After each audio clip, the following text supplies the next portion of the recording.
So no, I'm gonna go one take. I'm not Adam McDermott. One take. What is going on, guys? Welcome to the Platinum Podcast, where we talk about all things gaming, all things PlayStation, and all things trophies. I'm your host, Lewis, also known as PlatinumBro, and I am joined by my glorious, handsome as ever co-host, Joel, also known as GuyFarruski. How are you today, Joel? Today, I am legendary. Legendary? Why so? Legendary. How it's so? The name. It's the name of the platinum. Oh, I'll get a bit deeper into that in a minute. What a tease you are. So, as well, guys, you can see we have a guest. We are joined by VaultBoySteve. How are you today, Steve? I'm doing fine, lads. I mean, it's always a great day when I can talk to you, lads. It's beautiful. Exactly. And this is going to be the last podcast of 2021, which is a bit sad. 2021's flown over quite fast. Hasn't it? I'm sure we all feel like that. So we thought we'll end it in a bang. So we're going to do our Platinum Podcast Awards. So this is our second year that we've done our awards. So what we're going to be doing is today is after we've done our small talk, our chatter, we're going to be going through the best Platinums of 2021, the worst Platinums of 2021, the best game and the worst game of 2021, all voted by yourselves. Last year we got about 90 votes as it being the first podcast, the first year of the awards. The channel was a lot smaller. I think I only had about 1,000 subs. And we got about 260, 70 votes this year. So, trebled in the amount of votes, which is absolutely fantastic. But before we get into it, let's start with our first introductory section, which is what games have we been playing? So, Steve, what have you been playing the first week of December, end of November? I've dived back into a 5-year quest of cleaning up my Uncharted. Finally, it's after all this time. Brutal's been done. You'll be happy to know it's over and done with. And after perusing the internet for thousands of tips, it's nowhere near as bad as I thought it was going to be compared to Uncharted 1. Did you use the modifiers? No, hell no. Did you not? Nah, man. I've not even activated the tweak yet on Have you not? Uncharted 3 because I did the same with Uncharted 2. It's got to be did I? Maybe I didn't. Either way, it's got to be the last trophy. So it's like, I didn't use a tweak. It's just a personal pride thing. So, well done. Have you just played Uncharted 3 or is it Uncharted 2 you've done? I've gone through them all because I did Uncharted Remastered again because I did it on PS3 like 5-6 years ago. And I was like, all right, I'll do it again just for the sake of it. I did Uncharted 2 about 5 years ago, but I never did Brutal. So I've gone back and done that, and then straight away into Brutal Uncharted 3, which again, I already played on a soccer account back in the day. So I thought, I've got to add it to the account, get them all there, right? Looks good. Yeah. And then Uncharted 4, Lost Legacy. I've been in the binge. Just Brutal's like an extra trophy, though, isn't it? It's not part of it's additional trophies. Yeah. It's not required, but completionist mindset, right? Yeah. Well, for you and Lewis, yeah. For me, not so much. Depends on the franchise. I see it all the time on my trophy list. I look through every now and then. I'll look through the games I haven't finished, the DLC I haven't completed, and I look at it. I'm just like, someday I probably should, but then also I just know it's surprisingly brutal, quite the challenge, some would say, and I don't know if I've got the patience for it anymore. Just use modifiers. But no, that's the thing. I've lost my save, so when I transferred my PlayStation 4 to my PlayStation 4 Pro, so we're going back literally the first year I got the PlayStation 4, I bought Pro 6 months later. I lost all my Uncharted 1 to 3 saves. So I'd have to play them all straight off the bat on Brutal. So you'd have to get all the treasures. It's worse than that. I mean, you've literally got to play Crushing again to unlock Brutal. Oh, yeah, you do. God. With the old ones, yeah, you do. Yeah. Oh, it's not just a grayed out option where you can select it. Are you sure you want to go for this punishment? Yeah. No. That's right. I didn't know that. So that's never happening. I mean, I haven't even got the Platinum for Uncharted 1. I actually didn't Platinum that one. So I'd go back and Platinum Uncharted 1, and then I could probably do that all on Brutal. But 2 and 3, nah. Was it the PS3 one, though? PS4. No, Brutal, so it's PS4 remastered. Yeah. Uncharted 1's the worst for that difficulty, in my opinion. I found the same. I thought Uncharted 1 was a lot worse than the other two. It's hard. It's a hard game. Oh, it's hard. It's the hardest one out of all the Uncharteds, I think. You see, it's unfair. I call it bug, which is, it's buggy, it's unbalanced, and it's broken. The amount of just playing it for a few hours, you realise how bad it is. There's death spawns where you'll instantly die over and over again. Yeah. Even on segments where you're supposed to run. Like, you're getting shot, but you're supposed to run. I died on the tower part of, not going to spoilers of Uncharted 3, where you've got to run away from Talbot and these guys. I died about 50 times in a row. Wow. I was there for half an hour straight, just dying until it let me through. Do you know when you did, is it what's the end boss in Uncharted 2 called? Lazarovich? Lazarovich, yeah. I didn't want to eat the name there. Did you use the glitch to beat him in Brutal? No. Did you actually beat him from playing the game? Dude, I really enjoyed that boss battle on Brutal. He's my favourite boss. Wraith is number 2 now that I've finally played them before. But Lazarovich is just a beautiful boss battle because you've got to use mechanics, right? It's not just with Talbot, you can just spam triangle and circle. and you'll automatically, triangle and square. So you'll automatically punch and dodge. You don't have to use the windows. It doesn't punish you for putting the wrong input in at the wrong time. So the kind of boring fights, right? You just spamming. You don't have to look at the screen. But with Lazarevic, you've actually got to shoot and use the environment. So it feels more video gamey. I found it so brutal. Yeah, I found it really challenging. I remember like really, really hard, like to the point where I was just getting so frustrated with it. I found it really hard on crushing. Yeah, crushing. I found it really, really hard. I must have died about 20, 30 times. Easy. Yeah. Like the first phase isn't too bad. And then when he grabs you and like punches you halfway across the arena, then that phase after that, I kept on dying with that phase all the time. It was really, really frustrating. Yeah. No, cheap plug, bang, bang. I'll have some tips. I'm actually making a video on that. Yeah. Well, there you go. Expanding out. So there you go. It Maybe might it'll help you one me. day if you go back to it. Yeah. Yeah, exactly. When I go back to do my crushing playthrough before my brutal playthrough, yes. it'll help me. Yes. Have That's you the warm up. played anything else? Not really, besides the odd like co-op game. Just being purely focused on that. I want to get it done. And while I'm in the mood, right? Fair play. What about you, Joel? Rayman is finally done. Finally done this Bravo. morning. Thank you. How long did that take you? Thank you. 4 months. Of daily challenges. 4 months of dailies and weekly challenges. I've seen you on that a lot, and I've just been pitying you every second. Bravo, sir. Bravo. It's not as bad as it sounds, to be fair, because the challenges don't take that long to do. Like you log in for like an hour sometimes if the challenges are a bit harder than the day before, and it's just an hour a day. It's not that bad because you don't have to. It's not like as bad as the FIFA weekly challenges where you have to play like 20-minute games all the time to get the packs and stuff. So it's not as bad as it sounds, but it is pretty tedious because if you miss a day, then you know it's going to take a bit longer to get it, or if you miss like a weekly challenge, you know it's going to be longer to get it in the long run. But I'm happy to have gotten it done now. Well done. I'm proud of you, matey. Would you recommend it to anybody else? Not the platinum. Oh, the game, yeah. Not the platinum. Unless you have like a lot of patience, or unless you really love the game and you want to just carry on playing it, then yeah. But So, if you just want the platinum, it's a hell of a grind. what would you say your time completion is? What do you mean? Like, how long did it take you in hours? How long do you think it took you to earn the platinum? I don't know. So I've been doing it for 4 months every single day. So that's like an average of, let's say, 30 days. So that's 120 days. So just that alone is about 120 hours. And that's just with dailies and weekly challenges. That's not even including the rest of the levels of the game. So I'd say a good 200, 300 hours maybe. See, if you had your PS5 long on, time. Lewis, you could actually check and see how many hours it's played. Good, but he You've hasn't got that PS5 yet. information. Yeah, he hasn't, has it? I don't know how I feel about that actual stat on the PlayStation, because it took me 45 hours to finish Guardians of the Galaxy, and I was like, nah, it didn't. You see, there's a lot of idle time, maybe. Yeah. Though. I had a lot of idle time on games. That's an interesting thing about that. I think the PS5's got a smart way of detecting it now, because I've played a few games, I've left them on, as usual, and it hasn't counted like the 10 hours that's gone by. But the PS4 always did. Hence why I've got some games like Neverwinter with 2,000 hours on it. And that is all lies and slander. Maybe it did take me that long to platinum that game. It just took me absolutely ages. I mean, you said you took your time, right, and explored. I did, and yeah, I spent a lot of like times where like maybe when you like press the button, it counts, because I might maybe spend time looking through outfits or like just pausing and unpausing the game and stuff, and who knows? In today's games, 45 hours isn't that long, to be fair. No. Yeah, slim pickings. It is. The question is, did you play on 30 or 60 FPS? Because that was only for one playthrough, and 5 hours after the playthrough to get the platinum. So that's why it's like the game's a 20-hour story max. So that's why I was like, that can't be right. It can't be, but maybe it is. How long did it take you, like day wise? I thought it was like 3 weeks, to be fair. 3.5 weeks. So 3 weeks, 45 hours. Sounds about right. In 2-3 hour sessions, 4 hour sessions a week, because I was just been so busy. I'll tell you what, when I platinumed The Witcher 3, it took me a month. And that was around 160 hours. A lot of gaming in that, though. That's what I mean.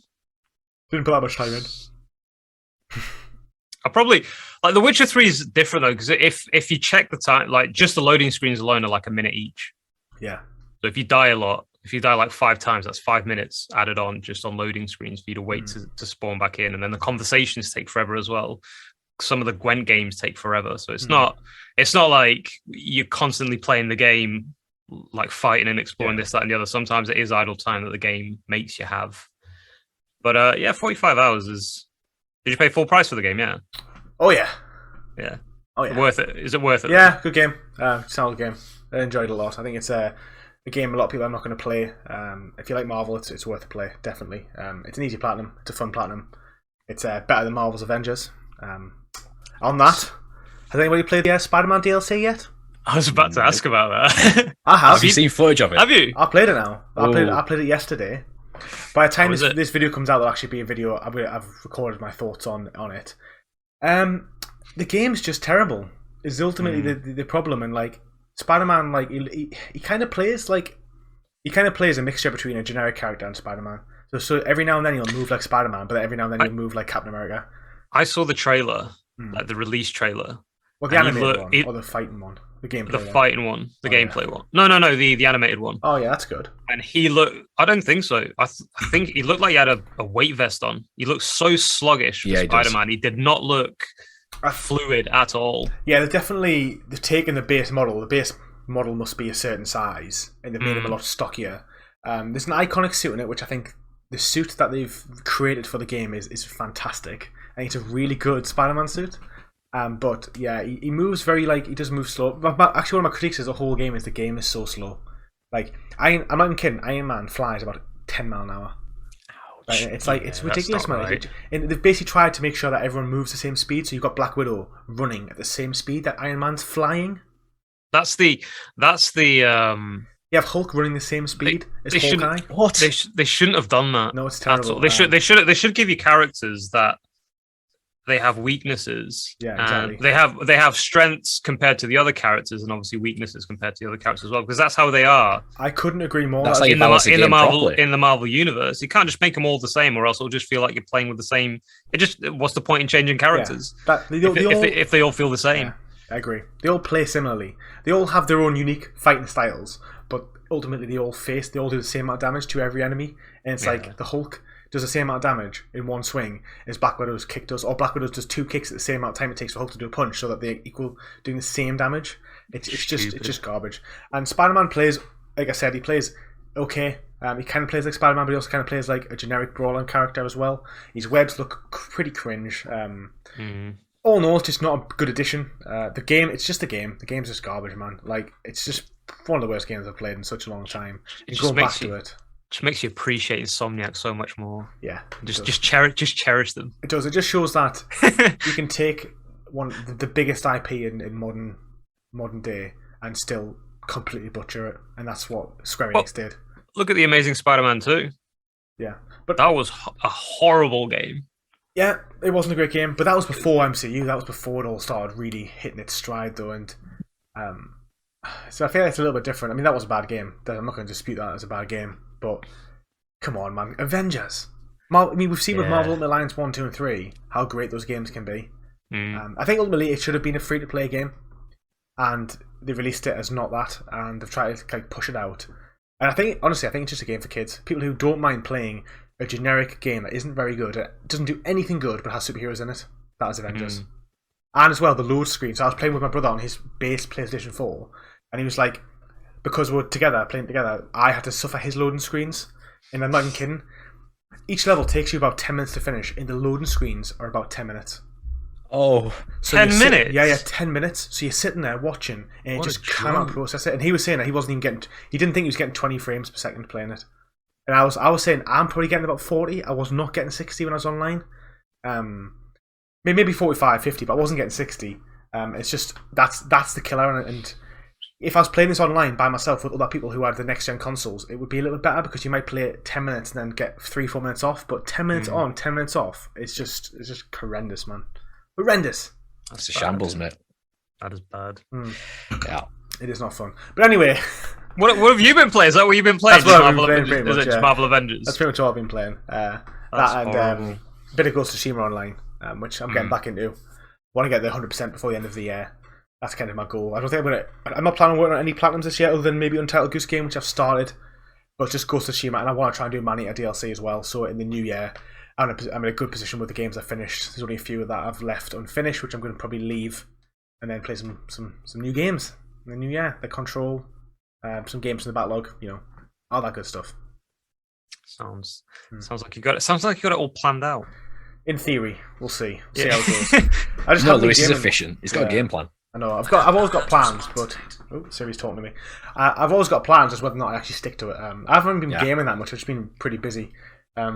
Let's move on to our awards then. What everyone's come to watch. I imagine maybe that's why you've come to watch us today.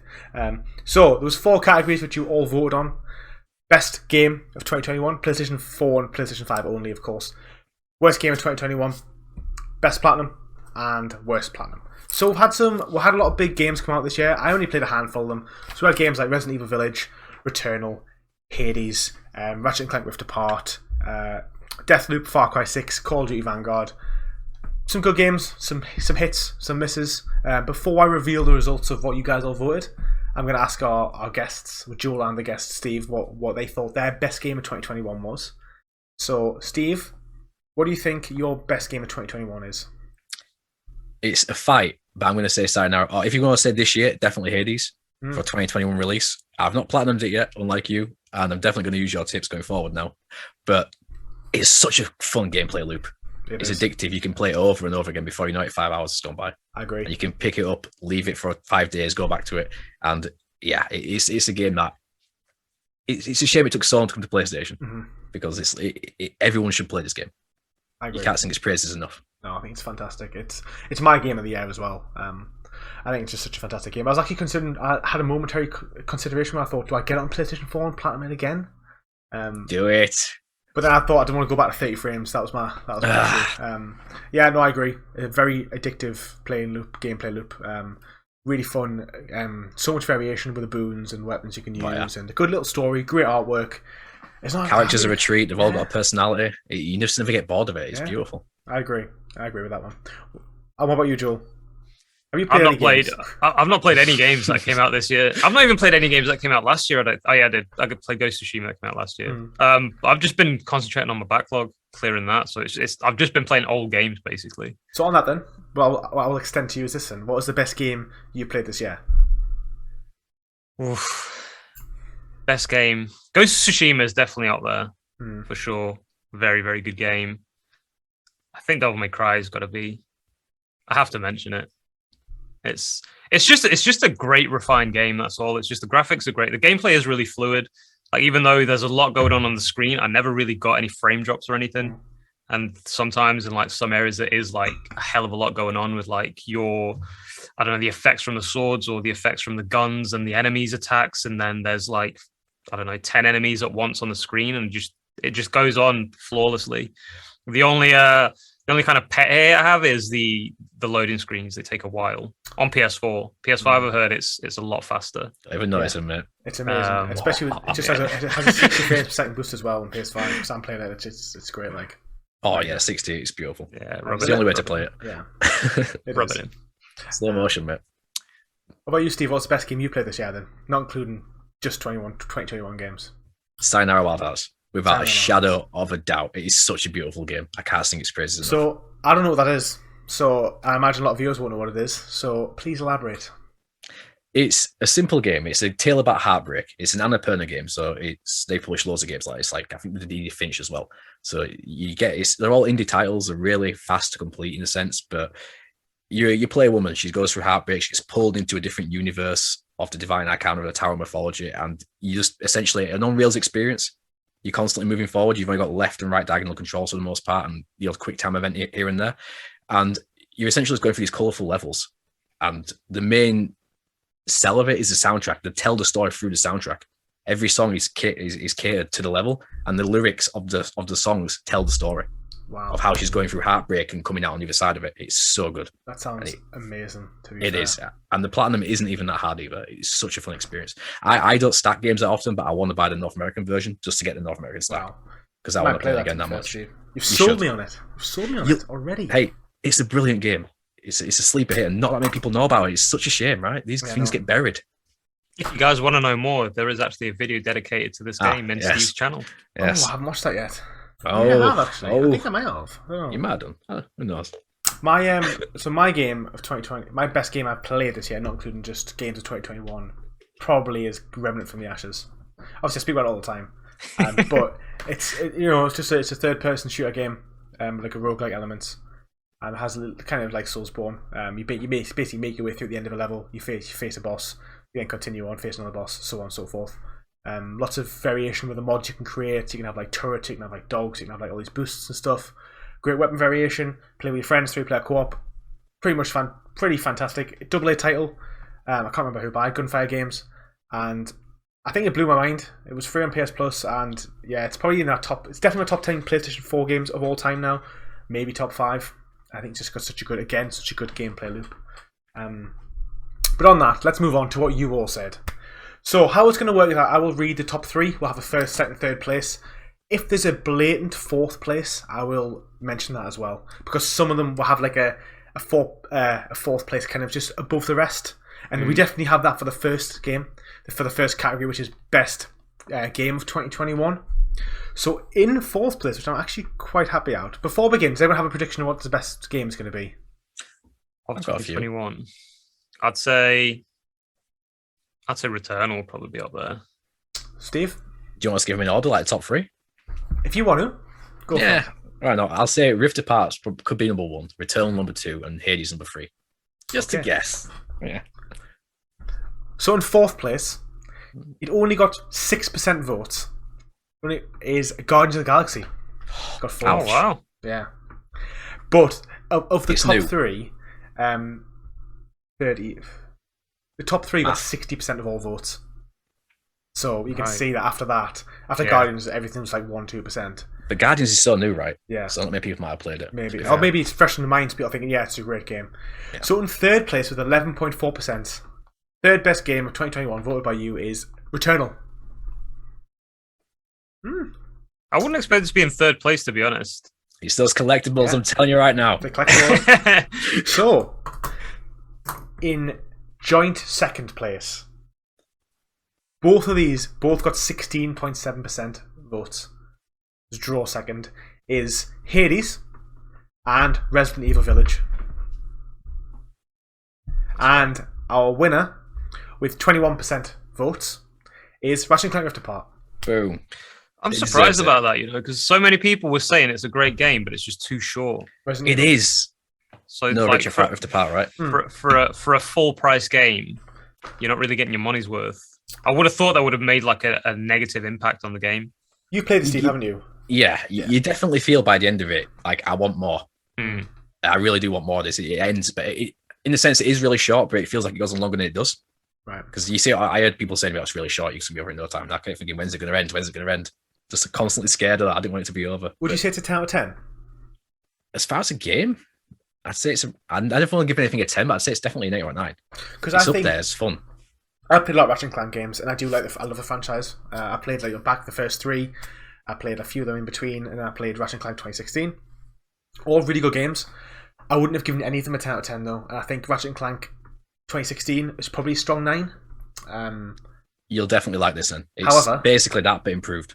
I would say, personally, Hades is a 10. So I would say there's no way Ratchet & Clank Rift Apart could be better than Hades, in my opinion. Yeah.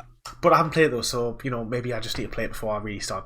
It's a totally different experience, dude. Yeah. One of them's a chill gameplay story with cinematic story, easy trophies. It's just you sit down. The other one's hard, and it's a gameplay loop, and you're getting punished. Very true. So, yeah, one's I think Hades. I've not played either of them, but Hades looks like a game you'll be proud to complete. Whilst Ratchet and Clank is just a game you could. Ratchet is a game you're happy to complete. It's like it would be like Spider-Man. Yeah, you could just cruise through it. You feel good playing it. There's not really much challenge there. So what I'll do is I'll just give some special mentions to other games people voted for.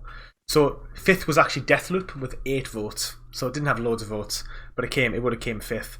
We had a few votes for Life is Strange: True Colors, for Near Replicant, It Takes Two, and that's pretty much all the rest. Then we had a few Psychonauts 2. We got 1 vote for that, and Splitgate, which I don't know what that even is. I've played it. Splitgate, pretty good. It's a Halo clone on PlayStation, free to play. It's actually quite fun. I'm all for that. It's really fun. The trophies though. Ooh. Let's move on to my favourite category of the year, which is worst game of 2021. PlayStation 4, PlayStation 5.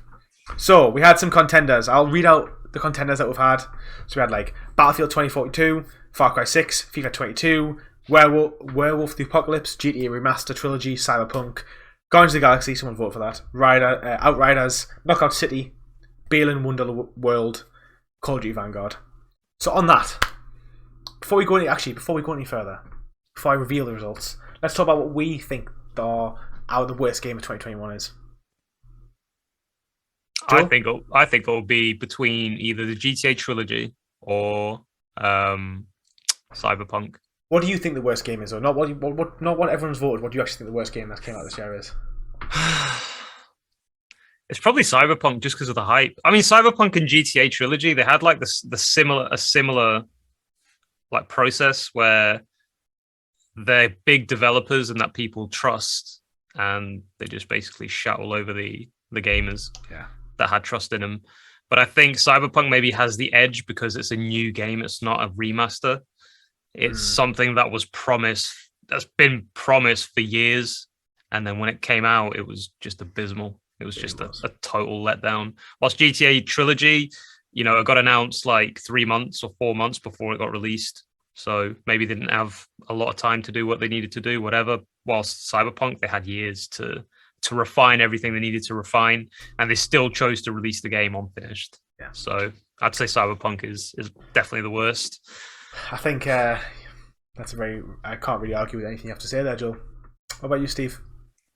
For me, a 2021 release, Phoenix Rising, one that I played, is generic as hell. And I'm not going back to it. I don't think I'm ever getting it?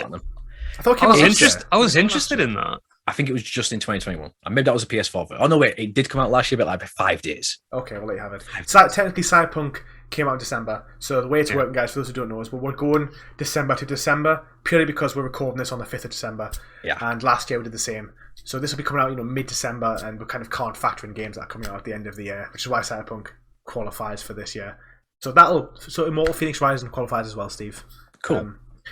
I think, objectively, worst games came out in Cyberpunk this year. I think games like Balan Wonderworld, I think that Werewolf game, I think Alien Destroyer, that really cheap game I played. I think that there's been way worse games that came out this year in Cyberpunk. I think Cyberpunk's the most notorious and well-known failure of all time in terms of gaming. It's one of the biggest failures of the recent. Well, actually, it's not. To be fair, commercially, it was a success. Commercially, CD Projekt Red were laughing all the way at the bank. But for the gamers, people actually wanted to consume the media. It's kind of like when some of the later Star Wars films came out. Commercially, they were a massive success, but the films were pretty bad. Cyberpunk's just the Star Wars of gaming at this point. It's false advertisement, though, isn't it? Yeah, you sold your reputation now. Yeah, it's one of those. Like, yeah, they may be laughing because they got money in the bank, but they basically lied about what the game was. Well, it's funny because you know what? Cyberpunk came out. There's a few videos stemming around on YouTube now about Cyberpunk 1 year later. The PlayStation 5 version of the game is still not out yet. So bear in mind this game was meant to come out in July of 2020. It was delayed until December. And now, so we're talking 18 months after the release date, if its actual release date, it's still not got the Xbox Series X or PlayStation 5 versions of the game out. I can't see them coming out until like March. And it's like, that just shows how undercooked the game was. And bear in mind as well, that people always get stuck up on the fact that it's a buggy mess, but it's the fact that they had to cut so much content to get the game out at a certain time that when these PS5 versions come out, yes, the graphics will be improved, yes, the AI will be improved, but all that content they had to cut, that's not going back in. All the ideas that they promised, that's not going to be back in. Yeah. After I watched the YouTubers who got the early codes, giving all the positive reviews, saying it was the best game ever, and then I know one big YouTuber made this absolute butt-lick review about how good of a game it was, 10 out of 10. Then literally, after it got over 2 or 3 million views, he just made an apology video and deleted them both. Wow. It just shows like the influence these developers and stuff have over people who can say that about these type of games. It is scary. I've seen a few comparison videos, like comparing Cyberpunk with like Red Dead Redemption, for example, and it's just like the small details, even like the way the NPCs move, it's just not realistic at all. And for a company, not just a company that big, but for a company that made such a great game like The Witcher 3, why wouldn't they use like a similar NPC patterns for Cyberpunk? They don't have to copy paste, but they can use like a similar AI because. Like you start shooting, and like people hold their heads and kneel on the floor. Like, who does that? Yeah. Who does that here in a shooting? Like, the first instinct is to just run. Well, I read that one of the problems that I had was because they'd only made third person games and they went to a first person, and that like they had to basically entirely rebuild. And it was supposed to be third person. It was always planned that way until like we want to do wall running, but we can't do it because it'll glitch out. And then I think that did it get taken out? Either way, I don't see that as an excuse, to be honest. If GTA can make a third person game and then free update and then put a first person mode in there, how can they not do the same thing? Because remember, Red Dead 2 is third person and first person. And, so the whole game and Red Dead 2. Red Dead 2 is probably one of the best games of all time. It's no excuse. The detail level's insane. It's no excuse. And let's just forget, these NPCs in Cyberpunk were supposed to have actual lives where you could follow them around. Yeah. Like, you can choose a random NPC, follow them, and they're just walking to walls. Yeah. They spawn next to you. That's their life. They're that depressed. They're just like, I just don't care. In Red Dead 2, though, they actually do that. You can actually follow someone around. They'll go to the store. They'll walk. They'll go to their farm. They'll get on the horse and ride off. I saw that. There's a channel that does like hidden, not hidden things. Like they do Easter eggs as well, but they also do like great details in games. And there's one in Red Dead Redemption 2 where there's this guy, this NPC just playing with a gun.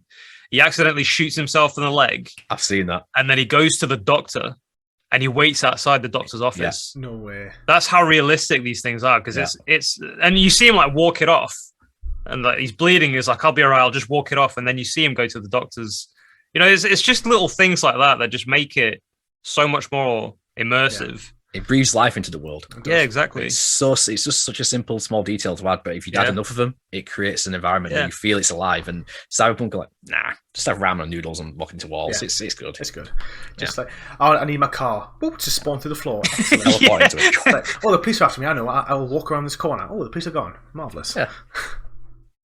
Right, okay, let's start anyway with our actual award. So there's 5 standout-ish games here. Well, it's funny because the percentage is so low, but it got like 10 votes. So in 5th place with 4% votes is Battlefield 2042. So I imagine the reason why this has been voted for at all is because its launch is completely rid of the bugs. Right. The beta was a mess, and then it's come out, and then it's just nothing's changed. And we all know that when a beta comes out 4 weeks before its release, that major bugs will not be getting fixed, despite whatever anybody says. And yeah, I imagine that's why. I can totally see why. It's a shame. It could have been the Call of Duty killer, but it just EA rushed through it, I imagine. As always.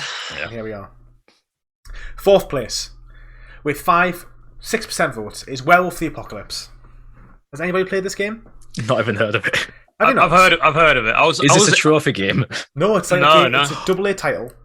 You play as a guy who can turn into a werewolf, and I think he's like a he can turn into a wolf as well. Wolf, oh, okay. Wolf and a werewolf. Transmutation. Stealth elements, bit of combat. There's like, I think you're kind of like a freedom fighter. You're fighting against like some sort of global warming, I think. And I don't know about that. It's just garbage. I think technically what I've seen, it's probably the worst game on the list. It's just so bad. It's really, really bad. It's bad. It looks clunky. The graphics are pretty bad. It does not look like a game that's been released this year at all. Yeah. And I can accept the graphics not being that good, but at least make the gameplay to make up for the lack in visuals. And it's not. It's just crap.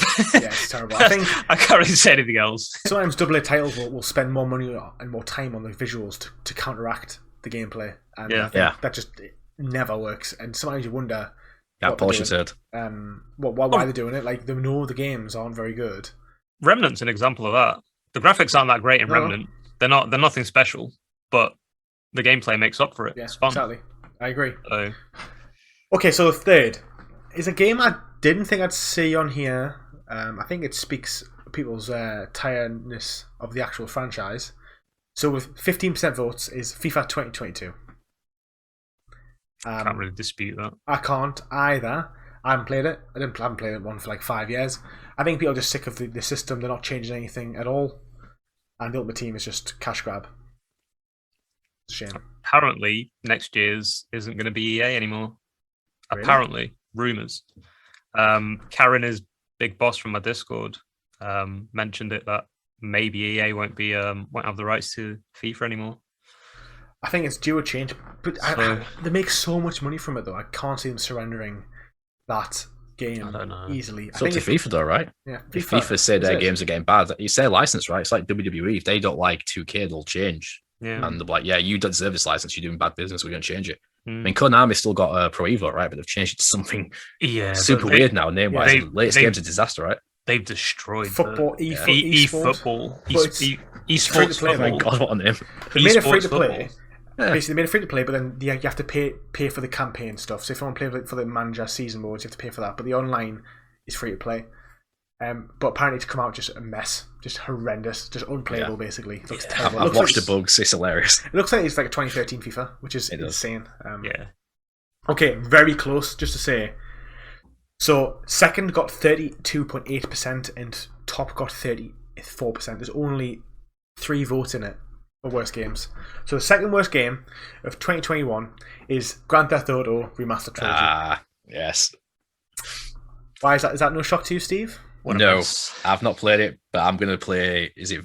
We get number 3 right on PlayStation Now next month for free. Are we? All right. Yeah, so I'm jumping in, but I'm very skeptical. I've seen, if you watch the compilations, it's bad. So, what have you seen about it? Oh God, people will literally. It's cyberpunk all over again. People will fall through floors. You'll through geometry. People will teleport. You'll crash into cars and go flying across the map. The rain graphics alone just look horrible, and they fall through. They don't bounce. They ain't got geometry detection. In other words, they'll just go through structures, and you can see the horizon. There's no fog on the maps, so if you get in a plane, you can see the full map from the region. And overall, because they're based on the mobile versions, and then they went from there, and they've made it completely worse. And they've remodeled characters to make them look weird. Yeah. Trust me, it's easier just to say, go search the compilations. There's hundreds out there. There's hours and hours of content, and it's hilarious. I saw the trailer. And I saw that I like to look through the comments and stuff now, and I think since they've removed the dislike button, people can't show their distaste for it, which I definitely think companies like Rockstar have had an influence in Take-Two, because they don't want. The reason why they've removed the dislike button is not for the consumers, not for the content creators like me or any of us. Right. It's for people who to stop getting hate bombed on the big trailers and stuff. That's definitely why I've done it, because I can check how many dislikes I got by going in the content creator settings. Yeah. But it's not for me. It's not for safeguarding anybody. It's just for the big companies to stop getting as much hate. And I remember when I saw that came out, it actually had a lot of likes compared to dislikes, whereas like GTA 5, PS5 version got so much hate bombing. And a lot of positivity in the comments, and I feel like people didn't understand what was going to be getting dealt. And you could bear in mind you could already play for these games on PlayStation 4. They were already out. And the fact they've come out and they're actually the complete edition is now worse than the PlayStation 4 versions that came out, and now you can't buy them anymore. Yeah, delisted. That's a dirty move. So unless you already own them, you can't buy them. So Rockstar are just a terrible company, unfortunately. Yeah. They make some of the best games. Well, when they want to. When they can be asked. The two main people that made the GTA games, they've left. Really? Rockstar. I think that's what the delay's coming with GTA 6. They're just scared. They haven't got the main people who made the other GTA games. They don't know what to do. I think that's what it is. I think they'll be working on it now. I've no doubt in my mind they'll be working on it. They'll be recording lines. They'll be doing the story stuff now. But you're right. Well, I hope so. It's been like over a decade. They should have that in store by now. It should be down to the world building and everything else, right? Yeah. At least. It's been a while. Well, the amount of talent they've got at Rockstar, they should have no problem. No, but it's despite 2 big people leaving. But who's leaving though? I suppose it's the CEOs. Yeah. The 2 main CEOs, like the one made like the story building, and the other was like in charge of. They both played like massive roles in like they created the structure for the GTA games, and then they just gave the instructions for everybody else to just create it. So they were the ones that came up with the ideas for like the story and stuff. And again, it's just rumors. I'm not sure if it's true or not. It's just these little articles that pop up every now and then, just things like that. So it may or may not be true. I don't know. But ultimately, do not buy Grand Theft Auto 5 on PlayStation 5 because I don't. You're doing a disservice to gamers. Yeah. Basically, is where I stand on that. And I'll not be buying that trilogy. Definitely not.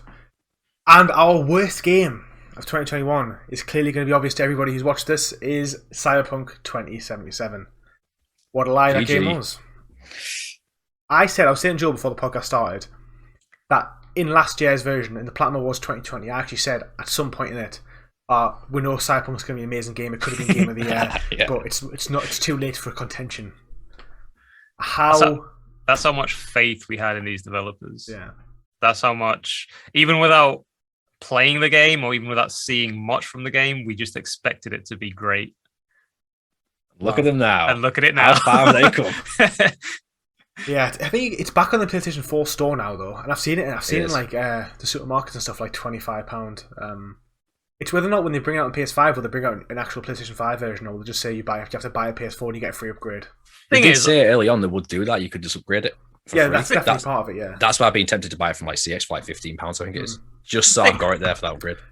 I'm not against them selling it again, because now people know what they're getting themselves into.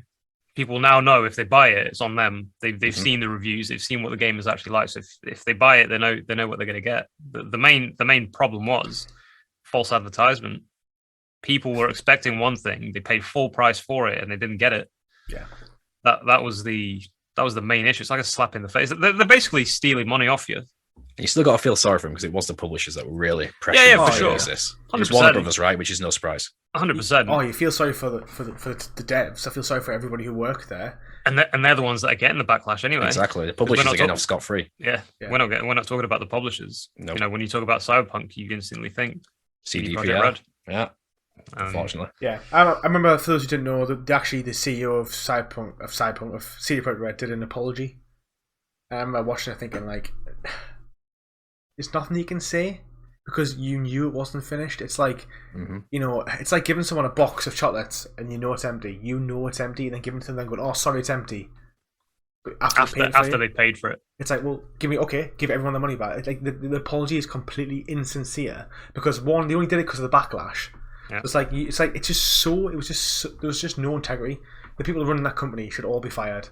Yeah, they should not be working in the gaming industry at all. And it's just you don't want people. You know, you go through your whole life being told like right and wrong, and you know what you do with people and how you treat people how you want to be treated, and then the people who apparently when you become so high up in companies, you just surrender all your morals for money. And essentially that's what they've done here. They've just said, you know what, we know this game's not ready. We're being told by everybody. I don't care. I'm going to push it through. If anyone has a problem with it, they can leave, and we're going to release it, and we don't care. We're going to make our money, and that's it. And it's like, oh, even though the people who are paying for it, millions of people who are paying for it, are not going to be happy with the product. Someone at the top made the decision that game was still going to be released, and that is ultimately a horrible person. And how brain dead are they in that sense as far as marketability? Because you've just taken a prestigious company, respected by literally everyone, and you've turned it into dirt. That's always going to be solid. No, it's going to take years to believe them again. People don't even trust Hello Games to this day, and even though they've come so far, even they still get the backlash. I think they will return. I think they might have thought, you know, we're going to get into backlash a couple of years. By the time Witcher 4 comes out in 2025, nobody's going to remember this. I think that's the really sad thing about it is the fact that most people will forget, and the next game they bring out in a couple of years, they're going to take a long time off anyway because they've made so much money. I do think that's the problem. Like no one's been held accountable for it, and they're going to just go on like nothing's happened. That's a sad story there. In a way, it's our own fault, though, isn't it? Because when they release The Witcher 4, no doubt, most people are going to pre-order it. And they're just going to be like, oh, well. If people don't pre-order, then they're going to be a bit more, well, maybe we should change something. Well, you know, they might say, okay, we're going to release it. We're going to make The Witcher 4 the best game ever. Yeah. Redemption, right? We're going to redeem it. It's the ultimate redemption arc. So was Cyberpunk. Exactly. That's the thing, isn't it? You know, that's what it comes down to. When they promised Cyberpunk, they promised the best experience you'll ever have. I know, I agree. That's the thing, and it was nowhere near. They're going to just keep riding the hype of Witcher 3 forever. Sad state of affairs. Very sad state of affairs. I mean, if they brought loads of free DLC for Cyberpunk over the next 2 years, like 20 hours of free DLC, that would bring the game to where it was meant to be, change parts of the story and stuff. Then that could redeem it, but they're not going to. Look at the journey from No Man's Sky. It was a similar situation. Nobody got what they expected. Nobody got what they were promised. But throughout the years, they've made the game what they promised initially. Still doesn't make it right what they did, but that's why they still haven't recovered from it. It gives people a bit of faith that all right, I feel they're redeeming themselves. I feel a bit sorry for them, though. I feel like they overhyped it. Accidentally, that's kind of how I feel Hello Games did it. Like Hello Games, they kind of ran with what the narrative everyone was creating around the game. So people were saying, "Oh, can you do this? Can you do this?" And he's like, "Oh yeah, pass some comments. Yeah, you can do that. Yeah, you can do that." And then by the end of weeks and weeks and months, it kind of what they had was here, and everyone was expecting this monster of a game because they'd been a bit overt with what they were saying, a bit careless. Whereas Cyberpunk's been different. Cyberpunk was a massive £100 million campaign to get it out there, adverts and stuff. And difference is they promised while they were interviewed by people like IGN who put words in the mouth, and he just panicked and said, "Oh yeah, you can do that." And looking back at the videos now, you can see it in his panic in his face in retrospect. And they've come a long way. But again, it was a similar situation. I think it was Sony who published that right for the PlayStation back then, and they obviously pressured Hello Games and Sean Murray like, "You've got to release this now." And we all played that game, got into it, and like, what is this? We promised something. It's just running around mining carbon constantly, and it's just. But they have really improved it. It's pretty good, pretty cool now. Okay, let's move on to our best platinum trophy of 2021. Before we move on to this award, let's go around the table and we'll ask what our best platinum we each earned this year is. So it doesn't have to be a game that came out this year. What was the platinum we're most proud of? Or, best platinum we played this year. I will start. Mine's obviously going to be Bloodborne. I think Bloodborne, although Remnant from Ashes is one of the best games I played, Bloodborne's up there. This year? Yeah, I platinumed it like January or February of this year. I thought it was last year. No, because I finished it off. I did the DLC on my PS5. So that game obviously was a turning point for me in terms of games I was playing, but also although it's quite confusing trophy list, it's a platinum trophy, probably one of the most I'm proud of. So yeah. And on that, Steve, best platinum you played? Well, year aside, it had to be Alien Isolation. Yeah, going back and finally playing that, it's one of the best horror games I've ever played. As far as constant dread, the aliens constantly on your ass, and then when you combine in the Happy Joes, the androids and stuff, it adds another layer to it. And then of course there's humans as well. And you can't, if you're playing it on the highest difficulty for the platinum, you can't make any noise. You make any noise at all, and that alien's on your ass. So you've really got to be careful. I've heard something like the AI on the alien AI is like so intelligent. It's like smarter than any AI that's ever existed. you know about the director writing Left 4 Dead, Back 4 Blood. It's like that. It's got its own director and sub-director. So there's a stage director which always keeps an eye on where you are and where the alien is, and it will direct the alien towards you, but it won't tell you. The alien never knows where you are. It's like got its own sub-directive, and over the course of the game, it learns. There's actually some really cool in-depth videos that people have made, like going over the AI and how it works, and there's such good watches because they did a marvelous job. It's like the best AI ever. So what if you're like hiding in certain cupboards and stuff? It'll know to look in the cupboards now. Yeah, it'll look it'll say, the AI will say basically direct, like the player's over there somewhere. Go look there. If you've stayed in the same spot for too long, and it'll come over, and even when you're in lockers, you can like breathe because it'll look in the lockers. You got to hold your breath and like pull back, and even then sometimes it'll find you. Oh. So you're never truly safe. And it creates such a. How hard would you say it is? I'd say about 7. It's nothing out of this world, but it's not easy either. Yeah. It's about average. It's a case of patience and getting used to the environments, because you just need to know like best paths through it and how to distract the alien or use the humans as a distraction themselves. Like just like maybe shoot a human or frostmat them to get their attention. Alien comes in, wipes all them out. You can just sneak past.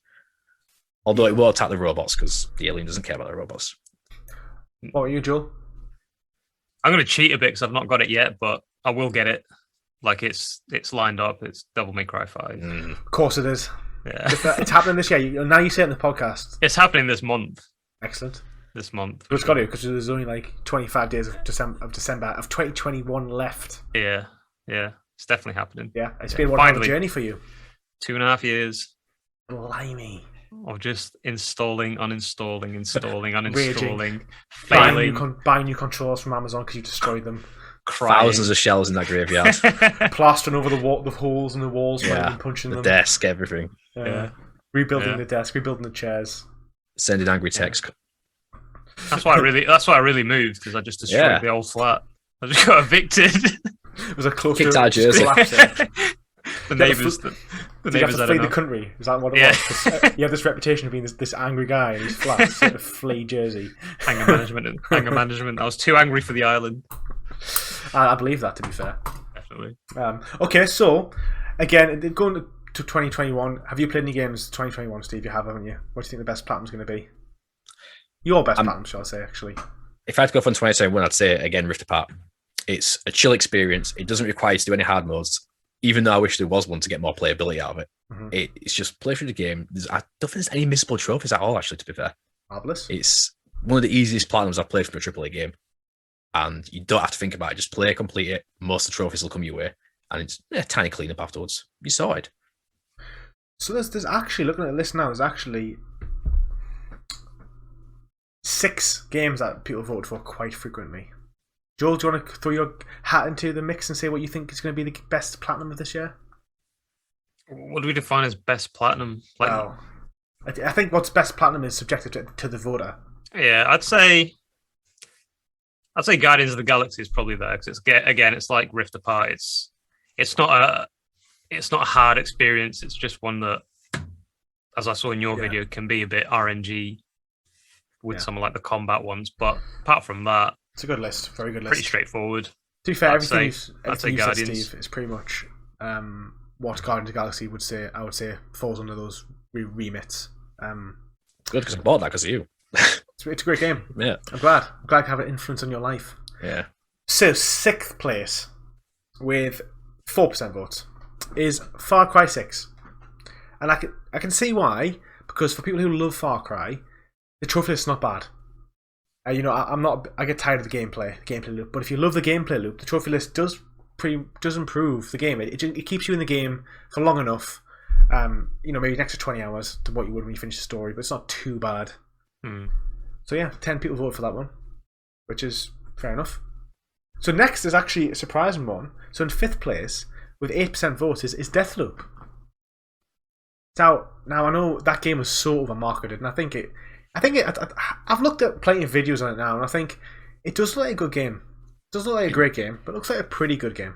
I've heard nothing bad about it. Everyone says it's a really good game. But like you say, it got so much marketing, it got pushed down everyone's throat so bad. It kind of, everyone was like, yeah, enough of this game. Don't want to see any of this. But I've never heard a bad word about it. Yeah. And yeah, I think it's one of those, it's like you say, it's like Returnal. It's like a bit of a roguelike in a way where you're just running through, killing, dying, repeating it over and over again. It's trendy right now, right? Always like Hades, it's the in thing.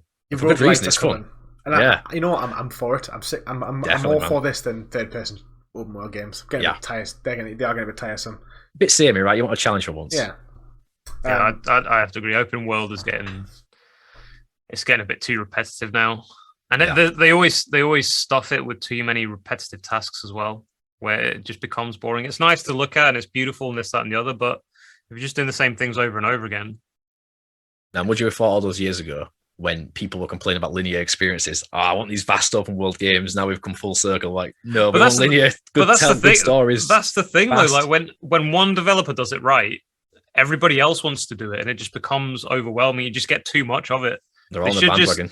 There should just be like God of War did it relatively well. It's open world, but it's not fully open world. It's like a semi-open world, and they did it really well. Well, when you think back of generations and stuff, like PlayStation 2 was when the consoles really started to hit that popularity, hit the stride. And back then it was the linear story games, wasn't it? The level-based games. The first-person shooter started to hit that stride. Then we had all the movie tie-in party games and stuff. And then the PlayStation 3 and Xbox 360 came around. And I would have said, I don't know how you feel about this, but the most prominent game genres that I remember are first-person shooters. So Call of Duty finally came out and blew up, and RPGs. When you think like Skyrim, Kings of Amalur, you had loads of RPGs that came out in that generation. And then we've come to PlayStation 4, Xbox One, and it's just been open world games. You don't forget all the Halos and Fable. Yeah. On the green side. Exactly. Yeah, RPG. Yeah, exactly. RPGs and first person shooters. Yeah. And where we're going to go for PlayStation 5, I don't know. I think Ghost of Tsushima was the best. It's the best open world game. I think they really hit that stride. Best of the recent ones. I would say it's the best. I'd say it's the best open world game, not including RPGs. I think it's the best. You think? Of that formula? Yeah. I think it would if it didn't give you so many repetitive tasks. We're not talking about platinum stuff here, are we? We're talking about just the best game. No, but even it's just the tasks you can do, though, isn't it? Because even if you don't go for the platinum and you want to kind of clear a lot of the map, like the question marks and stuff, there's just too many you've only got 6 different things to do in the whole open world. Sure. And some of them are limited, like the jewels are limited. You can only do a certain amount of those. You can play those now, though. New update. Oh, can you? Yeah, you can play them. And let's face it, that's some of the most fun parts is going those jewels. Yeah. I found that, I think the story's so good, and I think the opening's so good, and I think there's I found personally a lot of urgency in the game, and I found that I wanted to do the side missions because I generally felt like I wanted to help people on the island who have been attacked by the Mongols. Which side missions are you talking about? The proper side tales or the super side missions, or like just go to a fishing village and clear it out? All of them. Let's go clearing the settlements, doing the fishing villages. Whereas like Spider-Man is obviously going to be my second favorite open world game of all time. And they had crimes, but there was never any urgency to do them. You could kind of be like, oh, I can't bother to do them. Doesn't Police really will matter. deal with that. Yeah, but in Ghost of Tsushima, you felt like you were the only samurai left. So like everything I felt like anyway, every problem you walked past was not going to be solved. I like the little animation after you cleared something where it kind of like poofed, cleared a bit of the map. Yeah, I find that so satisfying. I liked it when it just came back to Jin and he was just asleep on his horse. Yeah, the animation was pretty good. I love that. That's beautiful. That's so wholesome. We've gone off topic here anyway. Back to the best platinum. So in third place, hold on. No, hold on. I've said fourth, fifth, haven't I? Fourth place is Kenna Bridge of Spirits. Now I haven't played that game. Looks quite colourful. I've heard good things about it, but I think in terms of the platinum trophy, it looks like quite an easy one. You'd be surprised. Oh really? Isn't the hardest difficulty like really hard? The master difficulty is supposed to be quite difficult. Really? That's what I've heard. Yeah. I've only played a few hours of it on the hardest one you can do on your first playthrough. Combat, I can definitely see how the harder mode will really cause you some issues. But, I mean, it's definitely beautiful to start with, but it hasn't gripped me yet, so I've just left it for now. It's very Pixar, isn't it? It really is. Yeah. That's what people describe it as. This is the Pixar video games in real time. We're finally getting it. And it is. That's what really astonished me when I played it. I was like, this is beautiful. Yeah, this is finally happening. But something about the story just couldn't grip me at the time, so I thought, I'll leave this. I'll go back to this later. Third place is Returnal, 10% of all votes. I mean, yeah, it's hard. It's a good platinum to be proud of, but obviously also loads of RNG. Grind! Loads of RNG. Pain. That's kind of what's putting me off it. Yeah. And I've heard, obviously, like, Missing Collectibles did a review of it, a platinum trophy review of it, and it just made it sound annoying. That's an understatement. I think they've made them easier, apparently, in updates since, but I don't trust them. Yeah, RNG in general is just annoying. Who thought that RNG collectibles? Why? Just no. Yeah, RNG is just a waste of time. Like there's RNG and grinding; they're both annoying. But grinding, at least if you're grinding for a level, no matter how much progression, it's still progression. RNG, it can be a waste of time. It literally is because you don't know if there's going to be a glyph or mainly the glyphs. You don't know if they're going to be there, so you're running for all these biomes, wasting all this time, putting your hands through hell, which is bullet hell in your hands, and then there's no glyphs. Yeah. Oh, well, I've got to restart now. I think a game that is an RNG is going to have some RNG trophies because you can't promise certain things will be there all the time. So I'm just going to go off my experience of Hades, and which is... So you have to give nectar to the characters in the game, and you level up... Giving them nectar levels up their friendship levels, and then you have to basically level up... You have to give them 10 nectars, say, to level up that friendship level. And then when you do that, you unlock trophies. Basically, the trophies are all tied to a certain quest and stuff. And in every biome, so there's 4 biomes... That's right, Steve, isn't it? Elysium's the last one, right? Where you fight the. There's three. There's three. There's if you count the top one, the final boss, that's 4th, right? Yeah. So it's mainly 3 biomes for the game, and each biome has a. Yeah, the 4th is the sack rooms. Yeah. Yeah. But that one doesn't really count here because the first 3 biomes all have a NPC that you can speak to, which is RNG. If you find them, they'll give you like a power up or something. Now you have to give them 10 nectars. In certain orders as well for some of them. Yeah. You have to give them nectars, then you have to basically complete mini quests that go along with it. Talk to people, blah, blah, blah. And I found that they were the last trophies I had because I had to keep rerunning through the game. And unfortunately, the last trophy I had was for the boss in Elysium, which is the 3rd biome. So I had to keep running through the first 3 biomes, which takes about 20 minutes. I had to keep going through it probably 10, 20 times because they just wouldn't spawn. And I get that it was a bit frustrating, but the game is so good I didn't really mind. But I can see how you kind of can't have a full trophy list which isn't RNG at all if your game's based on RNG, which is what Returnal and Hades kind of is.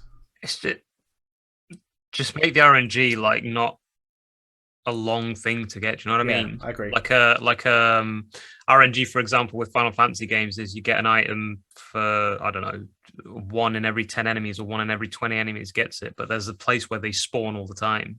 That RNG I don't really mind because eventually you're going to get it. But RNG, like you said, 20 minutes. 20 minutes is a long time for a what if. Yeah. You know what I mean? If you don't get it 3 times, that's an hour wasted. And Returnal's worse than that because And each run can take a lot longer. And that's no progression at all. I think there's a way to do it. So Hades, for example, has a trophy for doing fishing in every biome. There's only 4 biomes, and the fishing spots appear probably 1 in 20 runs, which doesn't sounds like they are rare, which they are rare. But it took me about 150 runs to finish the game. So when you think of that way, you're definitely going to get all of them in your run. There's only 4. That's an RNG trophy that's actually easy to do if you're aware of it and you do it as you go. Whereas obviously, how many collectibles is there in Returnal? God, some of the biomes have 20. See, that's just glyphs alone, and the glyphs are truly RNG. Some of the scout logs can be found in certain areas, like they're more frequent in those areas, obviously on certain doors. But the glyphs are truly random. See, that's not. Some of them have 15, some have 10. There's 6 biomes. Add it up, it's not fun. I mean, on that tells me that this game shouldn't be best platinum. It really shouldn't. No, it's because it's not fair.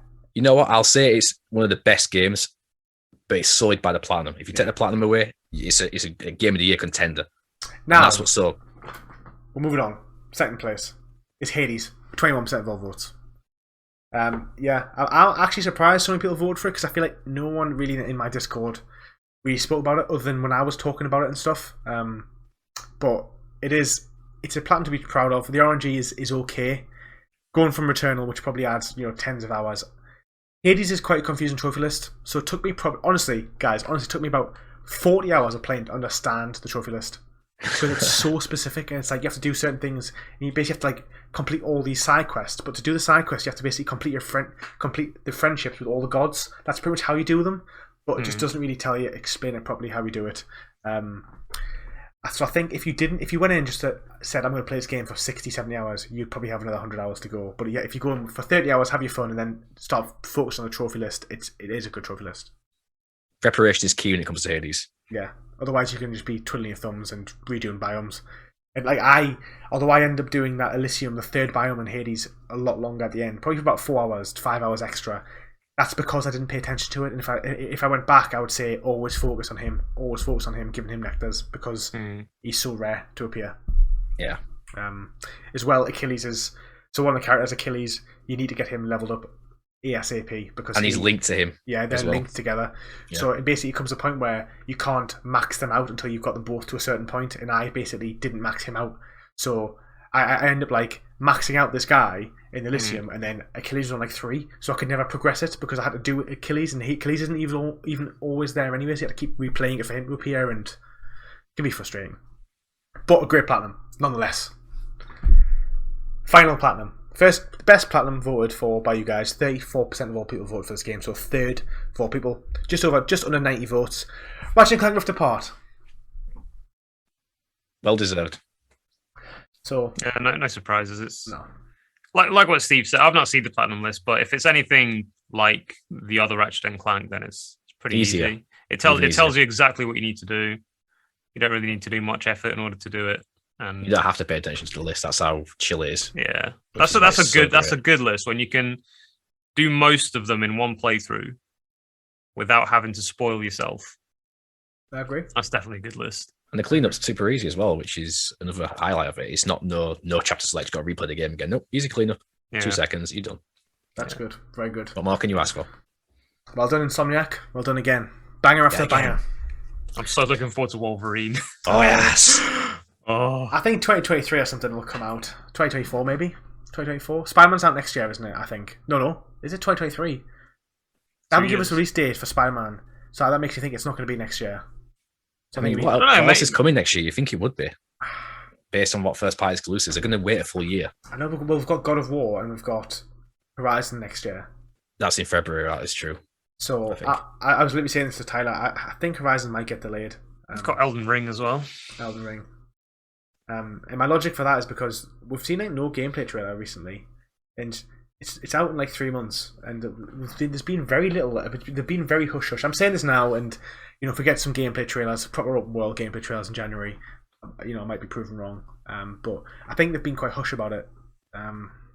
No, there's no adverts or anything yet. When Destiny came out, there's adverts for months and months. So like maybe they're just being smart. Maybe they're just not hyping it up to the point that these other companies did. Yeah, I disagree. I think Horizon's now a flagship series for them. But with that, it becomes a lot of responsibility now. Yeah, it does. Because they have to meet expectations, or they even have to exceed expectations. I think they will. I think Horizon. I hope they will. I liked Horizon Zero Dawn. Guerrilla's a really decent company. I think they'll do fine. We've got nothing to worry about. I think playing Horizon Zero Dawn, you could pick.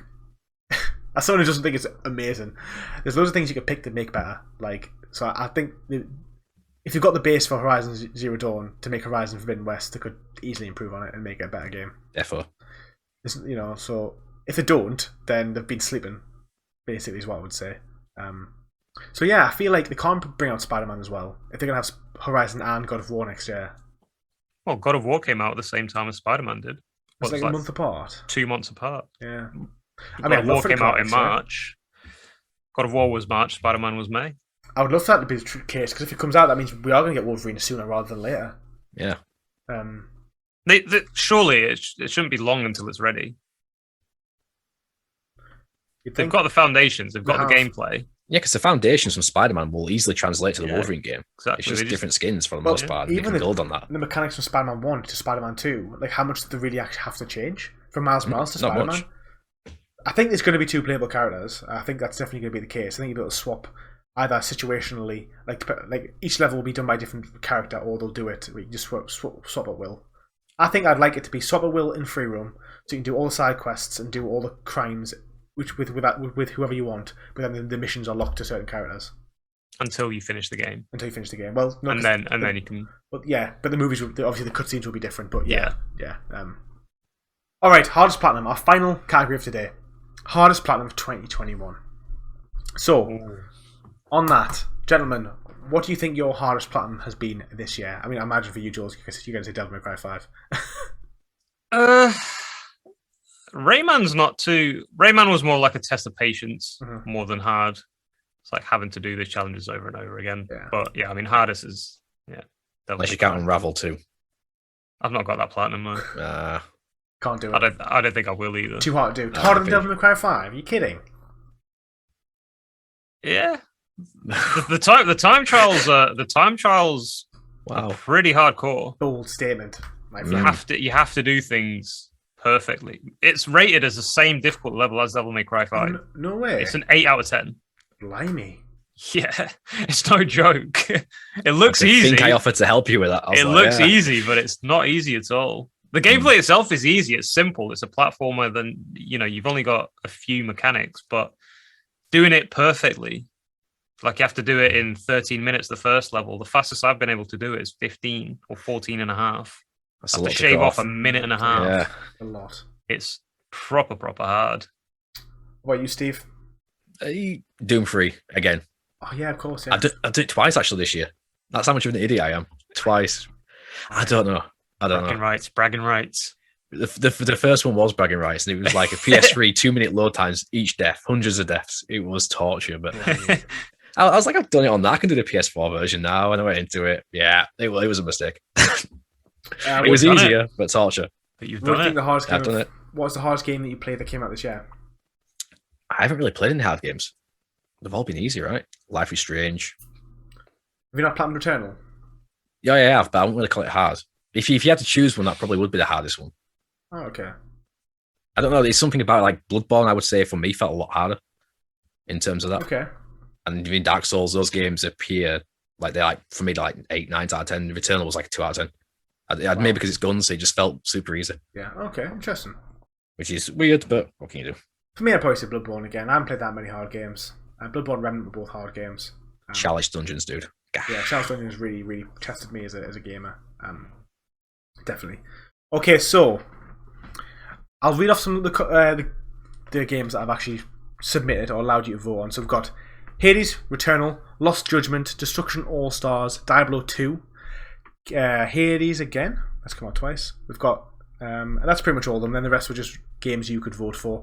Actually, there wasn't that many votes, to be fair. Most people voted for the games that I suggested.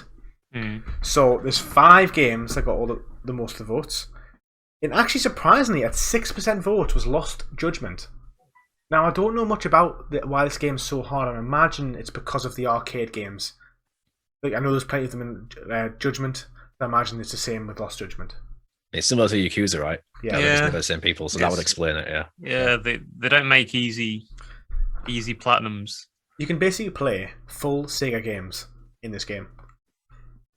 No way. Yeah. Gameception. I like it. Gameception. I dig it. It's pretty cool. So in 4th place is Destruction All Stars. Now, Steve, you platinumed this game, haven't you? Oh, yeah. Hard? Situational. Isn't it very RNG as well? Yeah. It is. That's what I mean. It's pure situational. Every trophy is for essentially none of them are hard. It's just right place, right time. I think they've added bots now, so it is a bit easier, but it is a juicy ultra rare. Can you boost it?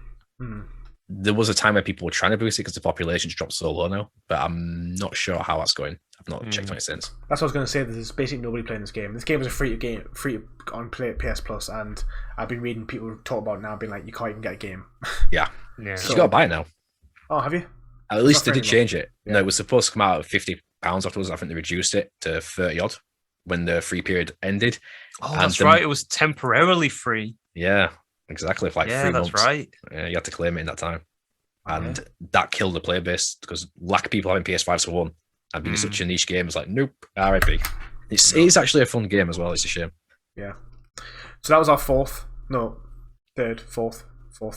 in 3rd, for hardest platinum trophy is Hades. I would say I don't really agree with that. I don't think it's that hard. Maybe that's a testament to the fact that there hasn't been that many hard games that came out this year, because I don't know, like I put on like Hell Let Loose and stuff, and no one seemed to vote for that. Because Hell Let Loose is quite a hard game, but Hades is like 100 hours, but you can play like with God mode and stuff, which makes it a little bit easier. I'd probably say with God mode it's only 5 out of 10. So, and then 2nd place is actually Returnal. So 27% people vote for Returnal as the hardest platinum. But I suppose hard isn't always difficulty. It can include grind and frustration. Now, if you spent 30 hours mad, like Joel, like GuyFarruski playing Devil May Cry 5 mad, then you're going to remember it being really hard because of you not having a great time with it. Yeah.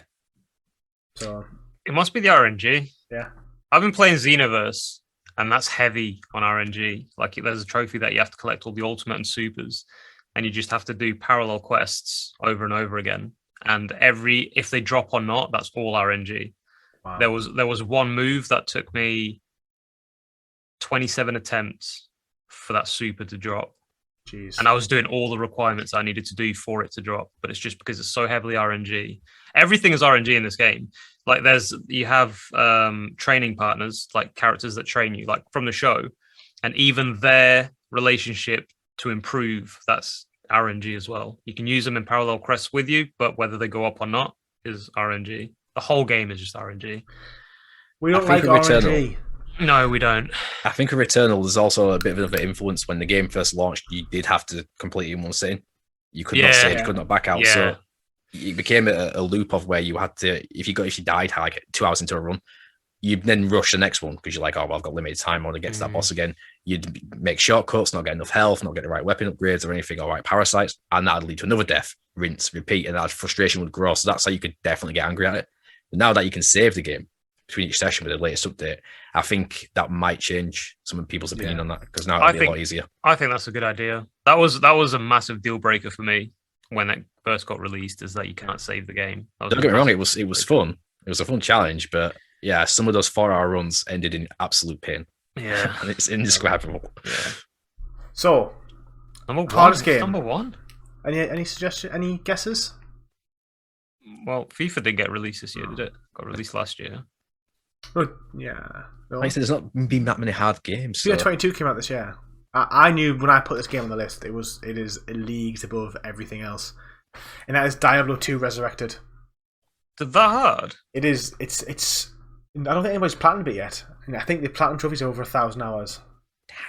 Damn. Basically, that's worse than Fortnite. Yeah, it's Jesus. Like you have to get like every character to level 99, and I think I've read some forums and stuff about 150 hours to get one character to level 99, maybe 200 hours. But the thing is, though, with Diablo, for those who don't know, is I don't know exactly how it works with the online, but Diablo 3, someone could join your game level 999, and then they could then beat bosses level 99, and then it would like power level you up. Yeah. So I don't know if maybe once one person gets to level 99, if they can start power boosting the whole game base or what. As far as I'm aware, the second remake is based on the structure of the third game, right? Of Reaper of Souls, so it'll probably still exist. That, to be quite honest. God bless the person who does that, because personally, when I've played a game for a long amount of hours, as soon as that platinum pops, the first thing I do is uninstall it and put it away. I ain't being no savior here. No, I installed. The game came out on September 23rd, 2021. And at the time of making this video, which is the 5th of December, so almost 2.5 months later, still nobody has platinum trophy this game. Oh, that says it all right. That's intense. And the basic trophy they haven't got is getting to level 99. Not even once. I'm going to have a look at the ultra rare trophies. Oh no, hold on. Yeah, no one has a platinum trophy still. I can confirm that. That's insane. That's actually insane. So I don't know if people are working on it now, people have surrendered on it or what, but it's gonna be the hardcores. Yeah, there will be. That's intense. There will be. Hey, if you want a super ultra rare platinum, go for it, man. You're gonna boost your score there. There's a true 0.01. Yeah. 2 trophies people haven't got, which is for getting to level 99 and getting a hardcore character to level 99. Bear in mind, hardcore. So that hardcore is if your character dies once, they are done. Yeah. So you're better off probably just doing one playthrough on hardcore only, because if it's going to take you 500, 600 hours to get a character to level 99, you're better off why waste your time, right? Yeah, why waste time? But then obviously if you die, so you just have to make a backup save every time you level up. Something like that. So you have to make a backup save 99 times. Saves coming. Well, either that, or you're just going to grind with areas that you know you're not going to die in. So which will be, tiny XP like 3, 5 XP, 6 XP. But if it's taking Warcraft all over again. If it's taking you, maybe taking longer than 100. I'm sure it might be taking you 200 hours to get level 99, maybe more. Maybe if it's 1,000 hour platinum, it might be taking you 500 hours, 600, 700, 1,000 hours to get that level. That would mean that between like level 99 to level 99, level 98 to level 99 could be like 100 hours. It could be. So you'd be more than one save scum there. Probably every 10 hours you'd be making one. Absolutely insane. So although there hasn't been, I think generally the big AAA games this year haven't been hard, which I think we can all agree is a trend going forward, which I'm not opposed to. There has been a few outliers which have been so crushingly hard. As hard as Fall Guys, do you think? 1,000 hour grind versus a 100 hour game which is completely RNG? You could get in 20 hours, or you get it in 1,000? Fall Guys is a different beast, though. It was, yeah. Fall Guys, you're not only dependent on your skill, you're depending on what happens with everybody else. Yeah, you know including teams, because there's a lot of team mods now before finals. So if you are in there, you say goodbye to your infallible. Exactly. There's events every now and again. There was one yesterday. What's golden goal? So 1 goal, and you get away, and you go through the next round. There's 2 rounds of that, and then actually, if you win twice, you've won a crown. So that's probably the easiest time you could get right there. Just win 5 games of that infallible. Yeah. So it's still doable. But even then, that's still not that easy though. So you got to basically get the goal 10 times in a row. Yeah. Still so you not got to easy put a solid at team all. together and just hope for the best. There's 2 balls on the pitch as well at all times, and obstacles. So it's chaos. That is chaos. And that's the awards come at the end. Any shocks for you guys? I mean, Ratchet and Clank pretty much won everything, to be fair. Ratchet and Clank won the best platinum and best game. Well deserved. Yeah. Can't say any more on that. If you haven't played it, play it. I will play it at some point next year. When it comes down in price, I don't. It's $20. Yeah, when it's like £25, I'll probably pick it up. And Diablo 3. So just to recap quickly for those who have lost interest in us and are just now picking up interest. So in third place for best game of 2021, third place was Returnal. Joint second place was Resident Evil Village and Hades, and first place was Ratchet and Clank Rift Apart. Worst games of 2021. In third place was FIFA 2022. Second place was the Grand Theft Auto Remastered Trilogy, and first place was Cyberpunk 2077. Best Platinum of 2021. In third place was Returnal, second place was Hades, and first place was Ratchet and Clank Rift Apart. Finally, hardest Platinum Trophy of 2021. In third place was Hades, in second place was Returnal, and in first place was Diablo 2. Hades and Returnal and Ratchet and Clank pretty much had that. They just dominated this awards this year. Taking everything, man. But all 3 of them, yeah. No, Which I surprise think there. it's great for Hades because Supergiant Games, they weren't a big studio before they released Hades, and it's come out and it's literally just it's all in our hearts now. It's all in our minds. Yeah. I wouldn't be surprised if that they've already sold a couple million units on PlayStation 5. Oh, definitely. If they haven't, they will over the next couple of years. And hopefully people will go back and find their old games like Bastion. Yeah, I bought Bastion. I bought Bastion for like £4 in sale. I'm going to play it next year. It's decent. Yeah, we'll just wrap things up here. What's that? What's that? It's my Jammy Dodger. My decorative Jammy Dodger. It's a decorative. I thought you were gonna eat it. I mean, I could. How long? No, you couldn't. How long has it been there? It's been there for months. 2 months. 2 months. Where was it? Right next to the TARDIS. Just on the shelf. Just for the hell of it. It blends in. If you know, you know. It blends in. I didn't know it was even there. Smells alright, to be honest. Yeah, don't. Oh, he's eating it. Oh, mate. That's That's been there collecting dust for months. I bet it's so Damn it! soft. I didn't realise that. There's actually nothing wrong with it. I'm shook. That's fine. It's probably your skin, all your dust particles on top Oh, of the thing. Like, God. Yeah, it will be. You got to finish it now anyway. You can't just not finish it. God. What I'd like to say quickly is, you guys, I always leave like a little forum, a little like box at the end if you have any feedback for the channel and stuff. Just like what you want, the direction you want the channel to go in. And about 80 people did make the effort to say some positive things about the channel. To also give some feedback, some criticism, which are welcome in a positive manner. And I'm going to try and work on it best I can. So for everybody who did do that bit extra as well, thank you very much. And although this is going to be one of the last videos of the year for the channel, so are we all excited for 2022? Yeah, finally finding my feet again. PlayStation 5 get into the streaming. Yeah, definitely PlayStation 5 next year. Yeah. Do we have any games we really want to platinum next year? Elden Ring. Elden Ring is probably number one. It's just catching up with all the games I've missed out on. Miles Morales, Ratchet and Clank, Hades. I want to try Hades because it's had so much hype around it. Demon Souls? Yeah, Demon Souls as well. I kind of forgot about Demon Souls because of all the hype around Elden Ring. Oh, let me just say, Elden Ring, they could have just called it Dark Souls 4 because it just feels like Dark Souls 4 in an open world. Like the movement's the same, the characters kind of look the same. I don't know why they changed it. To just say Dark Souls is complete, it's done, and we're going to move on to something else, which I think I respect. It's fair. It's fair. What about you, Steve? Name's cool at least. As in what? Any games you want to platinum next year? Backlog. That's what I'm focusing on. I mean, yeah, besides Horizon Zero Dawn, it's pure backlog at this point now. Which games from your backlog? Uncharted right now. And other than that, I've got Resident Evil 8 to finish, which is it's supposed to be challenging, right? The Mercenaries mode is supposed to be pretty bad. And then just loads of other ones like Kena, of course. Yeah, I want to play that next year. Yeah, it's mostly PS5 games. I mean, there's stuff like Back 4 Bloods, but I don't think I'm going for that. That's way too intense. Yeah. That's like a 10 out of 10 difficulty. Is it? Yeah, because you've got to complete the game on the hardest mode where friendly fire's on. It's about 60% damage per bullet, and it's intense. Jesus. You need a proper fire team together, and you've got to be so strategic. It's nightmare.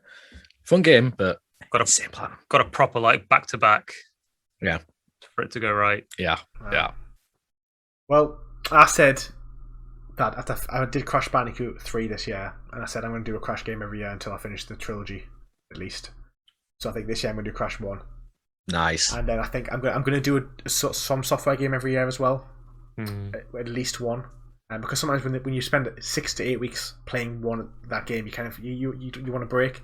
So I'm either going to play Sekiro or Demon Souls next year. I'd recommend Sekiro first. Yeah, no, I think because the more Soulsborne, like Bloodborne and Dark Souls you play, the more you're sort of veering away from the Sekiro gameplay, and it's just going to be a lot harder for you to adapt. Yeah. I'm only saying from personal experience. Now, I mentioned to you, Joel, on your stream that I went straight in from Bloodborne directly into Sekiro, and I got my ass shredded. I did. Yeah. I went from such a contrast. I did Bloodborne, and then I did the 3 Dark Souls back to back, and then I did Sekiro, and it was torture. It's just hard to get rid of the dodge mechanic because you're so used to dodging, and dodging in Sekiro is hard. It's just for positioning. That's all you need it for. Yeah. But it's not actually for combat. It's just for positioning yourself better. That's it. Fair enough. I think as well, Ghost Runner and Spider-Man remastered for my 500th platinum. It's going to be PS5 for Spider-Man. 500. Nice. I'm on 463 now, so I have to earn 37 next year, which I think I will do with like a few smaller games like Control and a few 10-hour games here and there. Listen, there's nothing wrong with easy games. I keep saying hard games. I'm not against easy games. What I'm against is those crappy 10p, 50p ones, which is like all you have to do is like jump in platforms. You're not even looking at the game, or I'm not against the graphic novels either, if you're actually reading it, if you're actually like if you just go fast forward, what's the point? You're not. Yeah, you're right. I agree. That's the only thing that I kind of hate on. But like easy games, I'm not. I play a load of easy games. I'm planning on doing My Name Is Mayo 2, My Name Is Mayo 3. I'll be doing My Name Is Mayo 3 without a doubt. Gree. I really want to play Gree. Yeah. Or Gris. Gris. I was thinking of Gree. Gris. Yes, Gris is a banging game. Talking about cheese now. Where are we going? I want to play the Life is Strange 2, Life is Strange. Yeah, me too. The Colours one. There's a lot of easy games I want to play. It's those Ratalack games that annoy the hell out of me. It's the Antichrist for you. They're just too easy. They're just effortless, and there's like no story. It's just what's the point? Cash grab for the plats. Yeah, exactly that's what. Hey, you don't look anyone's yum if people enjoy them. They enjoy them, right? Yeah, if you enjoy it, if you're having a good time, that's all that matters. Yeah. On that, what we'll do is we'll wrap things up. So I'd like to thank you very much for watching the Platinum Podcast, our final one of 2022. Of course, as always, you can check out both 21. 2021. Get it right. Of course, if you want to check out both our guest and hosts' channels, you can do so. GuyFarruski and VaultBoySteve down below. And I should probably say, hope you all have a very nice Christmas, and we'll see you in the new year for another episode of the Platinum Podcast. So on that, take it easy. Bye. Got a puke in my mouth. I think I have, you know. One ending.